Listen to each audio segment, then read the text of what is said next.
Hi everyone, I am Jen Sipe, your marriage and family therapist, bringing you tips every single week to better your relationship. And today's tip is, drumroll please, all about growth. But you might be saying, Jen, you've talked to us before about growth. Today's topic is different. The question for you today is, are you obsessed with individual growth? And find out if you are actually somebody who's trying to fix what's not broken. So I love growth. I love seeing growth and I love experiencing growth and achieving growth. It feels really, really good.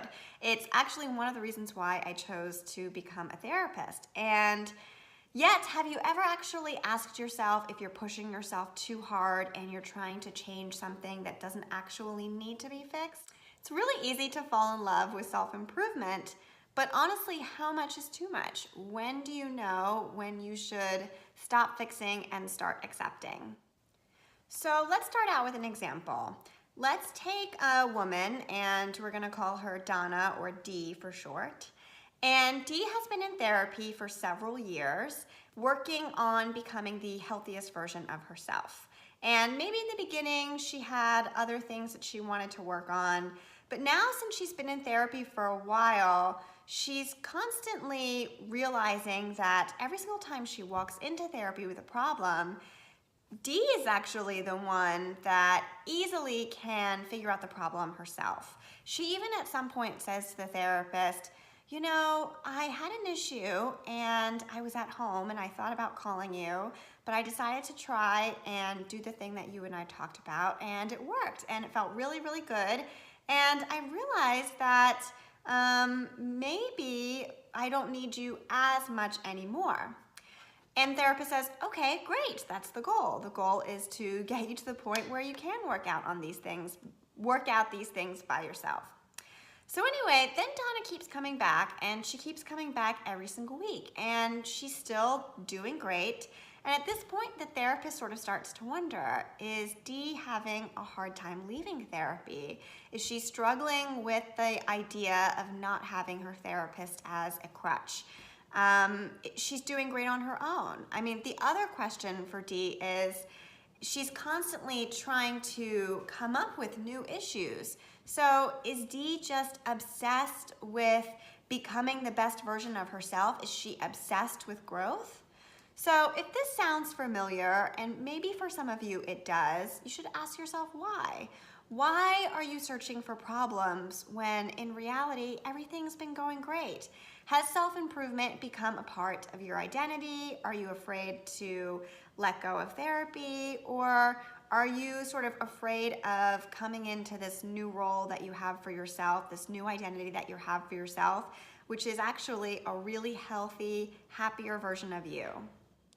So there are a few things that I want to say about this. First, if you are currently someone who truly feels like you're just addicted to finding problems, when in reality you are a normal, happy, healthy person, and you do have a therapist, then you should bring this up to your therapist. Say to them, when do I know it's time to leave? Or do you think that maybe it would be good for me to go down in a couple of sessions? Because honestly, at the end of the day, we want for you to leave when you feel comfortable, when you feel happy, when you feel safe, and when we know that you're gonna thrive and feel really, really good about moving forward in your life.